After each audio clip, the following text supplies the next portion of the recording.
All right, we will get started today. We're coming up on the topic of history of ethics, where we talked about Socrates, Aristotle, and Plato. And so today we will continue on and we will talk about some other ethical movements. And then at the end of the lecture, I will talk to you some about the midterm exam that's coming up. I shifted the date on that. That's going to open on Wednesday just because we're a little bit behind. But I will say this, that you should have, whenever you take the midterm, all of your PowerPoint notes on your computer, on the desktop, or printed out in front of you so that you can use those. I certainly don't mind you using them. You can do that. There will be 50 questions, multiple choice questions on the exam, and it will come from any of the slides that I have posted for you. Most of the material I have covered in the lecture. Some of the questions address issues that are located elsewhere in the PowerPoint notes that I really haven't addressed explicitly in my lectures to you. So all that is to say that you'll be responsible for even material that I haven't specifically mentioned in the lectures. That's not a lot of material, but it's a number of the questions do come from material that I haven't covered. That's just because of the time constraint, and the part of the mini-master process is self-study. And so, but I've made those PowerPoint slides available to you to assist you with that. Secondly, I'll go ahead and say this. If you have questions about preparation for the midterm exam, you can shoot me an email, or you can meet with me tomorrow night, Tuesday night, from 5 until 6. Just click into my office hours online. I'm concerned about the fact that a number of you have not very few of you, I shall say, have been engaged in answering forum questions. Your login time is very short, and that's very concerning to me because that's not going to be good for the outcome. And then typically what I experience is the students will come to me and ask for me to bail them out, and I don't work that way. I'm a nice guy, but I don't work that way. I've made plenty of resources available to you, and then I have covered material in lectures. I have made myself available to you by email or by office hours. And so you've been very detached, and that's evidence from the logistics that I can see when I look at your login times on the computer and those things. So this is not going to be good, and don't think that at the end I'm going to make my load heavier so that your outcome can be better, because that's not the way that I'm going to work. I'm not trying to reprimand or lecture, but I am trying to warn that this can really come back to bite you, because most of you have been very, very disengaged. So it's time to get serious about this. We're moving into the second week, then we have another week, then we're moving up on the final, and it's time to really get serious. All right, with that having been said, I'm going to pull up the PowerPoint notes with regard to the lecture today. I'm going to share those. All right. So we talked about these things yesterday. Let me see. Last week we talked about these things. We talked about the thought experiment, the ring of Gyges. We talked about Plato, Socrates, Aristotle. Now, there's another movement that we're going to talk about today. One of the movements we're going to talk about today is Epicureanism. Epicureanism was an ethical movement that occurred after Aristotle, somewhat simultaneously to Aristotle. And the thing to know about Epicureanism is that it emphasized pleasure. The Epicureans were really into pleasures. They thought that the ethical thing to do was the most pleasurable thing to do. Now, with regard to the topic of Epicureanism and pleasure, what we typically think of is sexual pleasure.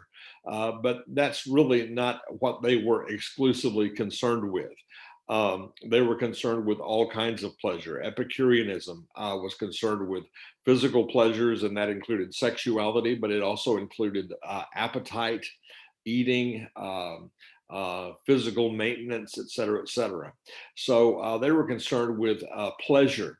So the ethical thing to do for the Epicureans was to do that which will be the most pleasurable or the most enjoyable or the most physically pleasing thing to do. Now, I've listed there on that slide some of their principles. First of all, hedonism. That's what they basically are, the category under which they basically fall.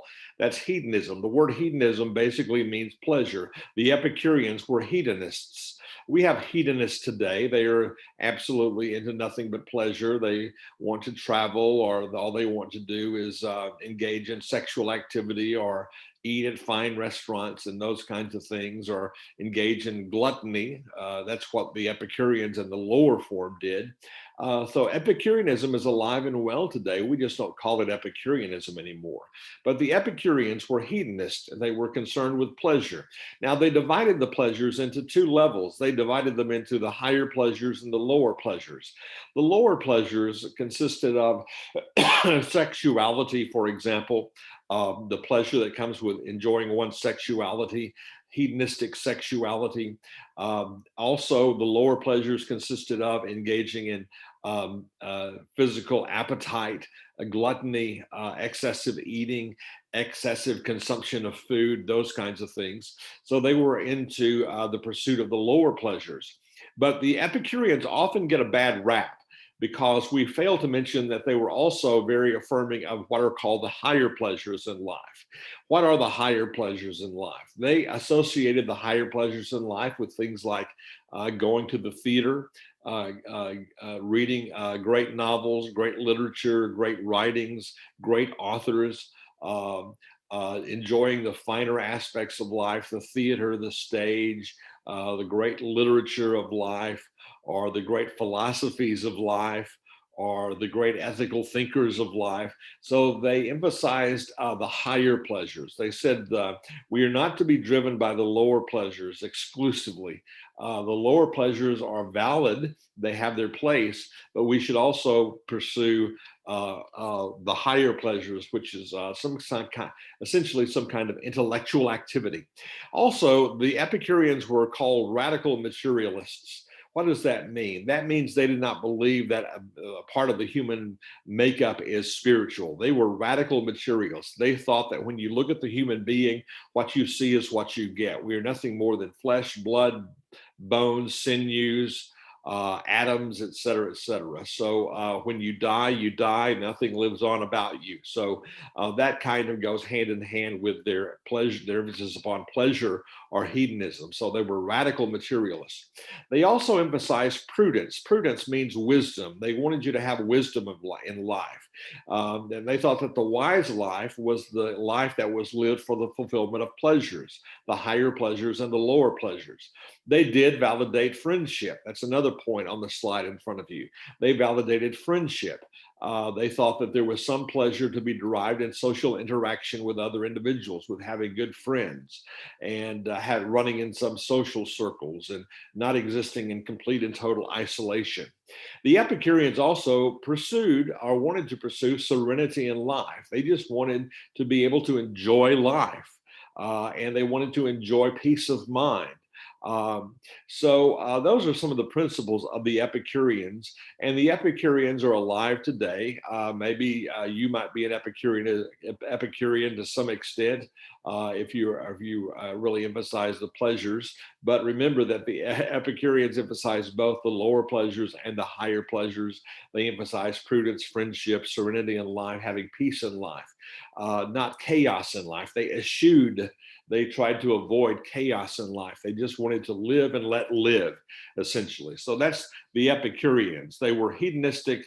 They were a hedonistic group that emphasized pleasures. Now, another group that emerged in this era was also the Stoics. The word Stoic means to be rather passive. That's what the essential meaning of the word Stoic is. If I'm a Stoic individual, that means that I'm passive. I'm not moved by the circumstances of my life. And that's what the Stoics emphasized. They emphasized passivity. Now, placed a number of points there on this slide in front of you to talk about the role of what the Stoics believed. First of all, they believed that life's goal was wisdom. Now, let's think about that. What did they mean when they said life's goal is wisdom? Well, they said life's goal is wisdom, and if you are truly wise, you will realize that you cannot change the circumstances of your life. You can't change what life brings you. You cannot change what life delivers to you. If life delivers good to you, it will deliver good to you. If it delivers bad to you, it will deliver bad to you. You cannot change that. You cannot avoid that. You cannot alter that. And so they emphasized wisdom, but wisdom in their minds was the idea of accepting the reality that you cannot change life. You can only change the way that you respond to life. Wisdom acknowledges limitations. You acknowledge that you can change the way you respond to the circumstances of your life, but you cannot change what life actually sends your way. They emphasize the lifestyle of resignation and passivity.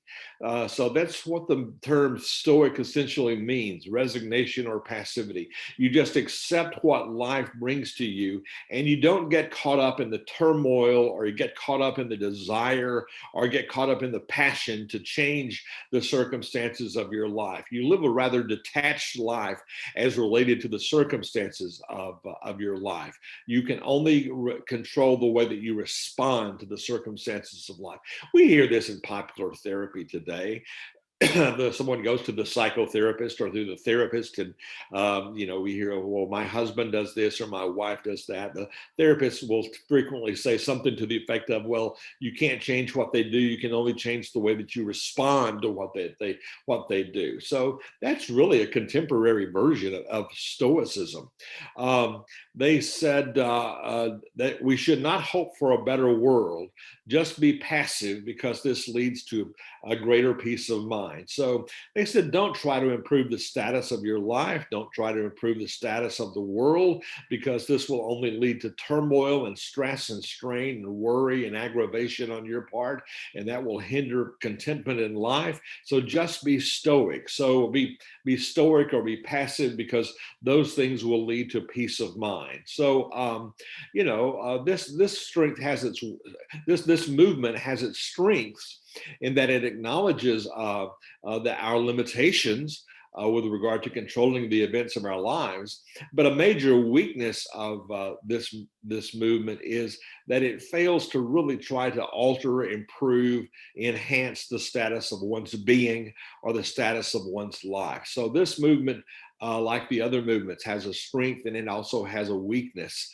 So there's a place for balance in these things. So the next movement is the skeptics. The skeptics believed essentially what their name denotes. The word skeptic means that you can't know anything. And the skeptics basically believe that you can't know anything, especially when it comes to ethics. You can't know what is right. You can't know what is wrong. You really can't know anything. You can't really know the nature of the external world. You just have to be skeptical and doubting about everything. I've emphasized a number of points there on the slide in front of you. First of all, they said that the senses are unreliable. You cannot depend upon your senses. And by senses, I mean your sight, your taste, your touch, your feel, your hearing, because they said your senses can deceive you. An example of that would be whenever you place a straight maybe a straight limb into a body of water, and it looks bent, or refraction takes place. It appears to be bent, but when you pull it out, it's not bent. Your senses have deceived you. They said that's evidence of the fact that your senses may be deceiving you at this very moment. You can't really rely upon the senses. You may not be able to, you're not able to rely upon the idea that this world is real. So they were skeptical. They were doubting of everything. They were pessimists in that sense. Secondly, they emphasized that human reason is unreliable. They said that your brain, your cognitive abilities, your rationality will typically lead you astray. So you can't depend upon reason. You can't depend upon judgment. Human judgment is unreliable. But the point of all this is the skeptics were absolutely skeptical. That's what the word means. They were skeptical. They were doubting of everything. You can't know right or wrong. You can't know ethical or unethical. You cannot know moral from immoral. So they just lived in a constant state of confusion, really. And you have those people today. you have skeptics today who say, well, you really can't know anything. You can't know if there's a God. You can't know if there's a heaven. You can't know if there's a right. You can't know if there's a wrong. You really can't depend upon your senses because your senses might deceive you. You really can't believe what the politicians are telling you. You can't believe what the professors are telling you. You can't believe what they're telling you in education. They're skeptical and doubting about everything. But with regard to our issue, ethics, they were skeptical and doubting about whether or not we can ever really know what is ethical and what is unethical. Now, let me elaborate on that just a little bit more. They were skeptical on one level in this sense. They were skeptical in that they doubted whether or not there really is an absolute right or wrong. They were skeptical about that. But on a secondary level, they argued or granted that even if there is an absolute right or wrong that exists, it's highly doubtful that we can ever really know what it is. So they said, even if there is an absolute right or wrong that exists out there in the cosmos or out there in the universe, then our cognitive abilities are so limited and so unreliable that even if it exists, we can't really know it. Even if right or wrong exists, we will never be able to grasp it. So that's what the skeptics basically believed. And so we have those skeptics today. So those are three major historical movements with regard to ethics. A fourth individual that I want to consider is Augustine. Now, Augustine represents a shift of a sort with regard to ethics. He represents a shift in this sense. Suddenly, with Augustine, we're moving toward a religious-based ethic. Augustine was a great theologian in the life of the Roman Catholic Church. And so he takes ethics and he attempts to couch it in religious terms and in terms of religious foundations. So with Augustine, we see a dramatic shift from Socrates, Plato, Aristotle, from the Epicureans, the Stoics, and the skeptics. And that shift basically consists of the fact that with Augustine, he tries to move toward a religious-based ethic. Now, the interesting thing about Socrates is this. He emphasized the four Platonic virtues. Platonic is the key word there. These four virtues came from Plato.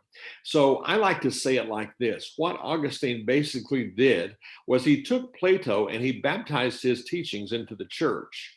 Augustine was very Platonic. He really just kind of revamped Plato's philosophy and revamped Plato's ethics in the context of religion and gave Plato's ethics and morality, his moral theory, a religious foundation.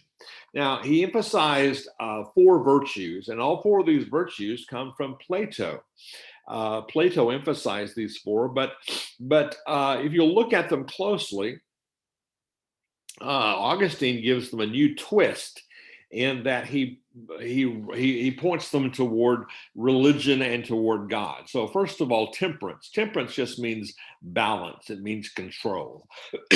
Plato emphasized that we're to live a controlled life. We're to have a balanced life. Augustine picked up on that and said, we're to have a temperate life. We're to have a controlled life because God calls us to moderation in all things. So he emphasized temperance, but he gave it a specifically religious twist. God calls us to be temperate, to be controlled, to be moderate in all things. Then giving of self. Plato emphasized the giving of self to a greater cause. Augustine emphasized the giving of self to a greater cause, but for Augustine, that greater cause was God. The third virtue was fortitude. The word fortitude is a word that we don't use that much. It basically means endurance. It means stamina. It means hang in there-ness. It means stick-to-itiveness, really. Endurance. Plato emphasized we have to have endurance in life. We have to have fortitude in life. And Augustine says we have to have endurance for God. God calls us to be durable. God calls us to endurance, to withstand the difficulties and the challenges of life. So once again, Augustine takes that virtue and puts it in the context of a religious framework. The fourth thing is wisdom. Plato emphasized wisdom, but Plato emphasized wisdom in the sense of human wisdom and rationality and reasoning ability and those kinds of things, just being knowledgeable and reasonable and rational. But once again, Augustine says wisdom is cultivating a relationship with God, nurturing our relationship with God, and letting that relationship with God shape our lives and mold the kind of lives that we're living. So the twist with Augustinian ethics is that Augustine really baptizes Plato into the Christian church, the Roman Catholic Church, and he gives the Platonic virtues a religious twist. He gives them a religious foundation or a religious basis. Augustine finally on the slide says that the ethical or the good life is that life which is lived in relationship to God and stresses all of the four virtues that we've talked about. So I would know those for the exam and be aware of those things. Now then, Augustine begins the twist toward religion and a religious foundation for ethics. That twist reaches its pinnacle really with Aquinas. St. Thomas Aquinas, about 12 in the 1200s, 1220, 1274 is I think when he died, somewhere along in there. But with regard to Aquinas, Aquinas really constitutes, reflects medieval ethics. Medieval ethics were very, very religious. And this is where Augustinian twist reaches its high point in Aquinas. Aquinas did not take the ethics of Plato, however. Augustine took the ethics of Plato and Christianized them, but Aquinas did something differently. Aquinas was sitting in his study one day and he was reading Aristotle. And as he read Aristotle, he came up with the idea that Aristotle's philosophy and Aristotle's ethics were really just a secular kind of version of Christian ethics or religious ethics. And so whereas Augustine baptized Plato into the Christian faith, so to speak, Plato's teachings, Aquinas baptized Aristotle's teachings into the teachings of the Roman Catholic Church. So once again, they didn't come up with their theories brand new, but rather they just took the theories of or Aquinas took the theories of Aristotle, baptized them into Christian teachings, into the Christian church, the Roman Catholic Church of the medieval era, and that became Roman Catholic moral philosophy, or moral Roman Catholic moral theory. From Aquinas emerged a number of things. Number one, natural law. The ethics of natural law. Now, let me link that into Aristotle for you. Aristotle said this, that Aristotle was a scientist. Aristotle said that we should leave, that the natural world out there, the trees, the birds, the squirrels, the natural world, the created order, Aristotle says, has its natural laws. Just like there are physical laws, there are natural moral laws. We should leave those things alone and let them develop into what they're supposed to develop into. Now, let me give you an illustration of that. For example, if Aristotle would say, if you find an acorn on the ground, if you pick that acorn up and you place it back into the ground and you fertilize it and you water it, the natural destiny of that acorn is to become an oak tree. It will become an oak tree. You don't interfere with that. You don't intervene in that. You don't alter that. You don't manipulate that. You just allow the acorn to fulfill its ultimate destiny, and that is to become an oak tree. That's natural law. Aristotle says that's the way the prime mover of the cosmos has put things together. As human beings, we have a natural destiny. Just like the acorn, we're to become moral individuals. That's who we are, Aristotle said. That's why the prime mover or the sustainer, the creator of the cosmos has put us here. We don't trifle with what the prime mover has put in place. So that's natural law. Well, Aquinas took that concept and applied it in the realm of religion, and said that's just a secular version of religious ethics. That God has created the natural world to be what it's supposed to be, and we should leave it alone. We should not interfere with it. For example, uh, Aquinas said this, that if you if you with regard to the area of sexuality, let's just take the area of sexuality real quickly. Um, Aquinas said that with regard to the issue of sexuality, that you should allow sexuality to take its natural course. Well, obviously, the natural course of sexuality is to reproduce. That's the natural course of sex. When human beings interrelate sexually, a not so surprising outcome is that the female becomes pregnant and she gives birth to a child. That's the natural order, so said Aristotle, and so said Aquinas. Aquinas says that's the way God intended it to be. And Aquinas says we should not interfere with that. That's the natural order. So, therefore, Aquinas said we should avoid the use of contraception. Now, I'm not saying we should avoid the use of contraception. I'm saying that's what Aquinas said, all right? By all means, I'm not sure that that's the best policy in this day and time. But the point being that Aquinas would have seen contraception as an interference with the natural order of things. The natural order of sexuality is to lead to procreation and to propagate the human race. So when we use contraception, we hinder that process. Aquinas says, therefore, contraception is wrong. Secondly, once conception has taken place, what's the natural outcome of conception? The natural outcome of conception is birth. If we leave conception alone, and the baby grows for 9 months, and then the natural outcome is you've got a crying baby that's doing the things that babies do and those kinds of things. Well, Aquinas said that's the natural outcome. That's the way God meant for it to be. Sexuality leads to conception. Conception leads to birth. So therefore, that's why Aquinas said abortion is wrong. Because it interferes with that process. That's why Aquinas said abortion is wrong.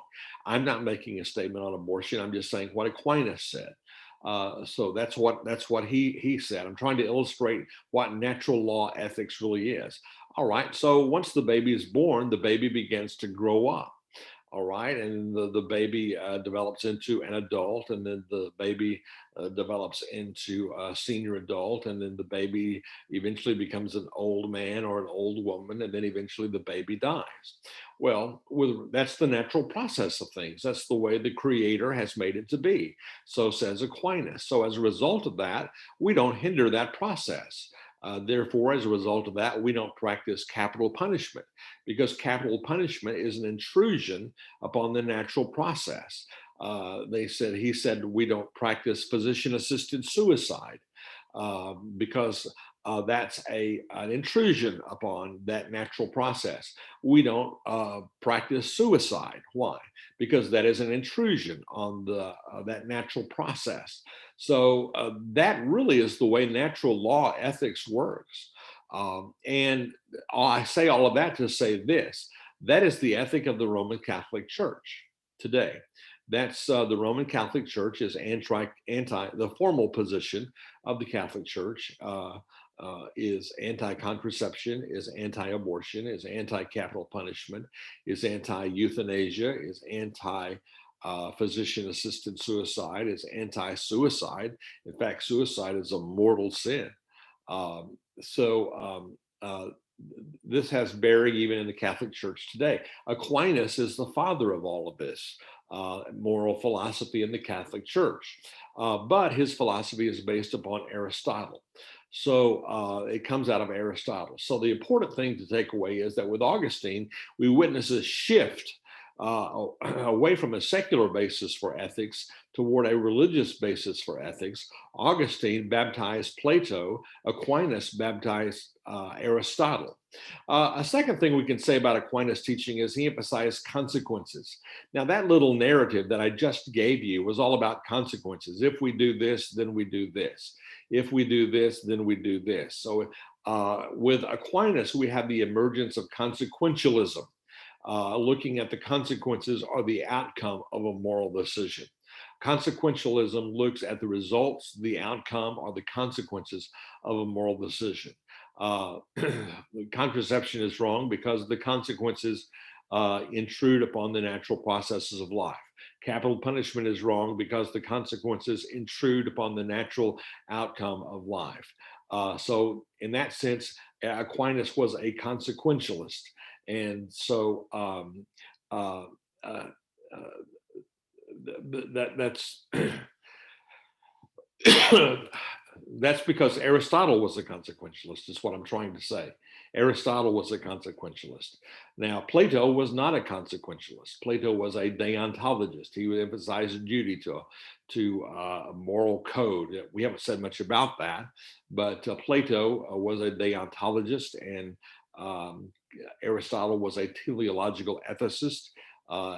Deontology emphasizes duty to a moral code. It's not concerned with consequences.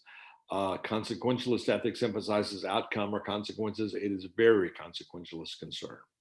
All right, so I'm not going to say anything about the virtues of Aquinas there. That's not on the exam, and there's really no reason for us to go into that. Now then, these next slides deal with Descartes. I'm not going to go into Descartes just because Descartes is very complicated, and to be quite honest, he doesn't make a major contribution to ethical thought. He makes a major contribution to philosophy, but not moral philosophy, or I don't think he does. Some would argue with me about that. Now let me see what's coming up here next. Kantian ethics. Okay, so Kantian ethics. Let's talk about Kantian ethics. Now, we're moving into theory here. We're moving into theory. Little by little. So Immanuel Kant, let's talk about him. Immanuel Kant was probably the greatest philosopher, at least in my mind, that ever lived. He was far ahead of his time. He was a brilliant man, kind of a weaselly looking little man, if our depictions or caricatures of him are right, but a brilliant man. And evidently he was a fantastic lecturer. It was difficult to get into his classes because everyone wanted to hear Kant lecture. Immanuel Kant. Immanuel Kant was a non-consequentialist. Now, what does that mean? You don't say that every day. What does that mean that he was a non-consequentialist? Mr. Kant was not concerned with the outcome. He was not concerned with the results. He was not concerned with the consequences of our moral decisions. He did not care about the consequences or the outcome. He based his ethic firmly upon what is called duty to a moral code. Duty to a moral code. Now, what does that mean? Duty to a moral code would be keeping one's duty to, let's just say, a moral code like the speed limit laws, or a moral code like a nurse's code of ethics, or a moral code like the physician's code of ethics, or a moral code like the law enforcement code of ethics. Mr. Kant said, if the code says it, that's what we're supposed to do it. A moral code like the 10 Commandments. Don't worry about consequences. Don't worry about outcome. Just keep the commandments. You can't know the consequences of keeping the commandments, he said. So because you can't know the consequences of keeping the commandments, you don't worry about that. You just keep the moral code. That's exactly what you do. So Mr. Kant came up with his own moral code. He wanted to come up with a moral code that genuinely reflected a universal moral code for all individuals of all eras to live by, that could guide our moral decision making. Now, the second bullet point on that slide says he issues the categorical imperative. Mr. Kant issued the categorical imperative. When you see the words categorical imperative on the exam or in some of your readings, Mr. Kant referred to the categorical imperative. He developed the categorical imperative. Now, that's rather archaic language to you, frail creatures of dust out there in Prairie View Zoom land. Uh, what does that mean? Categorical imperative. Well, let me break it down for you. Categorical means universal. That's what he means by categorical. Universal means for everyone. Makes no difference who you are, makes no difference where you are, makes no difference when you live. A categorical imperative. This imperative is something that everyone must do. It's categorical, it's across the board. Makes no difference if you live in Prairie View, if you live at Prairie View, if you live in Houston, or if you live in England or wherever. It's a categorical imperative. It's a universal moral guide. So categorical, you think of the word universal. Imperative. When you hear the word imperative, you should think of command. So an imperative is that which is a command. If I say it is imperative that you pass the exam, that is a command that you pass the exam. It is imperative that you clean the house. That's a command that you clean the house. It is imperative that you put gasoline in the car. That's a command that you put gasoline in the car. So the word imperative means command. So all that is to say this, the phrase categorical imperative means a universal command. By universal command, it means a moral guideline, a moral command that applies to all individuals across the board, regardless of who we are, where we are, or when we live. All right.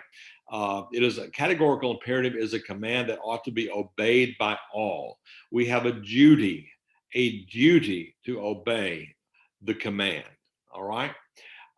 It makes no difference what the consequences are. It makes no difference what the outcome is. It makes no difference what the results might be. You are not to be concerned with those things, Mr. Kant says. You are only to be concerned with one thing, and that is your duty to keep the moral code. All right. So the next bullet point says, Mr. Kant is proposing a principle of universalizability.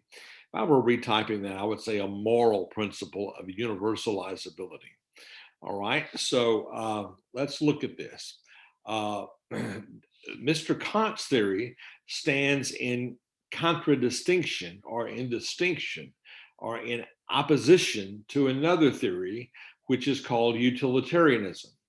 These are the two big theories of ethical thought: Kantianism, which is non-consequentialism, and utilitarianism, which is consequentialism. Utilitarianism emphasizes the role of outcome, consequences, or results of our moral decisions. Now, bear in mind, Mr. Kant said, don't care about those things. When you're making a moral decision, you don't worry about consequences, outcome, or results. But a utilitarian is going to say, yes, you're very concerned about outcome, consequences, or results. You have to look at outcomes, consequences, results of your moral decisions in order to determine if they are right or if they are wrong. So in other words, for the utilitarian, a moral decision is not right and wrong in and of itself. It's only determined to be right or wrong based upon the consequences or the outcome of the moral decision. All right.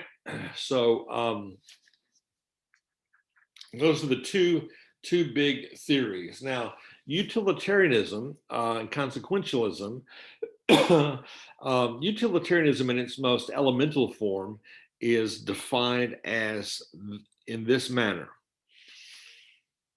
Utilitarianism says when it comes to moral decision making, we should do that which produces the greatest good for the greatest number of people. Utilitarianism says when it comes to moral decision making, we should do that which produces the greatest good for the greatest number of people. So in that sense, in that very definition, you should be able to see that utilitarianism is concerned with outcome, results, or consequences. For example, When you make a moral decision, utilitarianism says, make the decision that will produce the greatest outcome of good, the greatest result of good, the greatest consequence of good for the most people. All right. So it's very concerned with outcome consequences. And again, that stands in contrast to Mr. Kant. Mr. Kant was not concerned at all with consequences. He said, just make a moral decision and don't worry about the outcome of the consequences, because it's not the consequences that make the moral decision right. It's your willingness to keep the duty that you have to the moral code.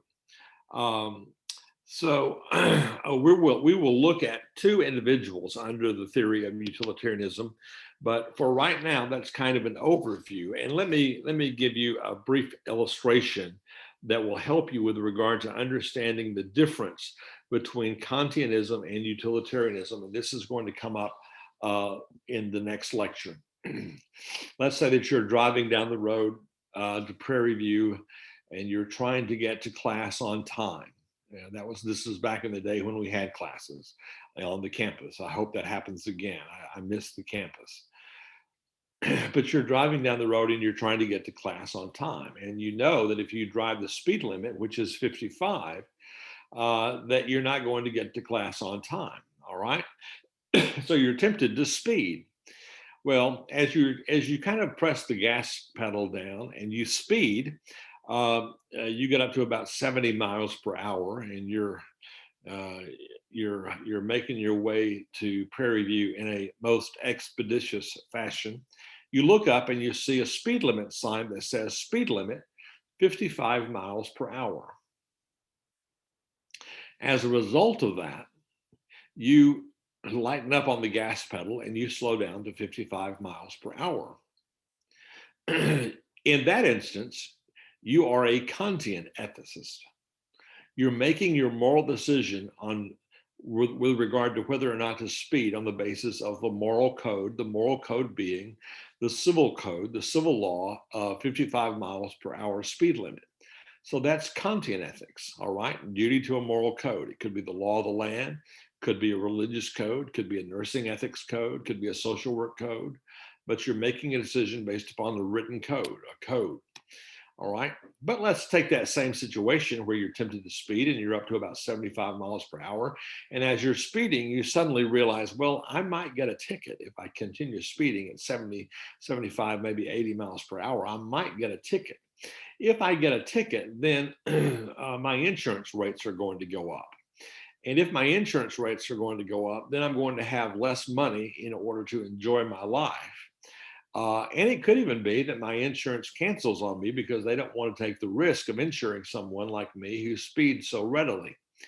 And then on top of that, if my wife finds out that I got a speeding ticket, she's going to be very angry with me, and God only knows what she might do to me. In that instance, you're looking at the consequences of your speeding. All right. Consequence of your insurance going up, your consequence of your getting a ticket, the consequence of your wife being angry with you, the consequence of you possibly losing your insurance. And so then you back off on the speed limit and you start going 55 miles per hour. In that instance, you are a teleological ethicist. You are a utilitarian. You're doing that which is going to produce the greatest good for the greatest number of people, your insurance company, yourself, your wife, et cetera, et cetera. So that's consequentialist. That little illustration will clarify in your mind the difference between Kant and the utilitarians. So, okay, let me say something with regard to the, that's all of the lecture for today, but let me say something with regard to the exam. First of all, the exam will be 50 questions, multiple choice. I will tell you this, it is a challenging exam. It's a challenging exam. And you'll need to have your PowerPoint slides available. You'll need to have those in front of you, whether it's literally printed out or on your desktop. So you'll need to have those available. I don't think you can have them on your desktop because I think you're taking I know you're taking the exam online. So have those printed out and have those available. to use and have your notes available to use, you can use those. That's perfectly fine with me. But in your using those notes, do not lose track of the time. I think you have 2 hours to take the exam. I will send an email out to confirm those facts, but I think you have 2 hours to take the exam. It's a 50-question exam. You'll have plenty of time, or you should have plenty of time, but don't get bogged down in looking through your slides to the point that you get behind, et cetera, because when the exam closes, the exam closes. Unless you have a valid excuse, you're in the hospital, or someone in your immediate family is hospitalized seriously, and you can document that to me. I will not offer you the makeup exam. You will not be allowed to take the makeup exam. You will get a midterm on the exam. I had a couple of students in my last semester class who, after I had tried to emphasize this, decided to test me on it. They didn't take the exam for whatever reason. One of them had just an absolutely asinine reason, and wanted me to reopen the exam. No, I don't reopen the exam. That's not fair to the rest of the people who had the discipline to take the exam on time. So have your slides in front of you. Take the exam at the time that it opens, and I will send an email out telling you when it's going to open, when it's going to close, what window of opportunity you have to take it in, and then how long you have to take the exam. And you'll have multiple days. I think it's like 2 or 3 days to take the exam. And all. So you'll have ample time. So if you don't take it, your blood be up on your own hands. All right. Uh, so, um, secondly, I will be, if you have questions about preparing for the exam, let me know, and by email, that's fine. Or if you have questions that need to be asked in person, I will hold my office hours as always tomorrow night from 5 until 6. And you can pop into my office and I will admit you and we'll answer those questions, um, and those kinds of things. Then also, number 3, I will record another lecture. I will record lectures every day this week. Uh, so just because the exam is open does not mean there will be no lectures. The lectures will go on. So you're still responsible to keep up with those things. And finally, do not forget, as many of you have neglected to do the forum questions, you haven't done those. At least number 1, you have the material to do that with now. At least number 1, you haven't done it. Don't neglect to do that, because those will not be reopened. The quizzes will not be reopened. You have until the last day of class to do it, but I would not do that. I don't think that's wise. I would get my materials together and not be pressed for time on the last day of class. Something cataclysmic might happen. You might get sick. Someone in your family might get sick. So take care of business ahead of time. All right, because they will not be reopened. Okay, I will see you in my next lecture tomorrow. You guys have a great day, and send me an email if you have questions about the midterm, or if you have questions that must be asked face to face. I'll see you in my office hours. Have a good day. Bye-bye.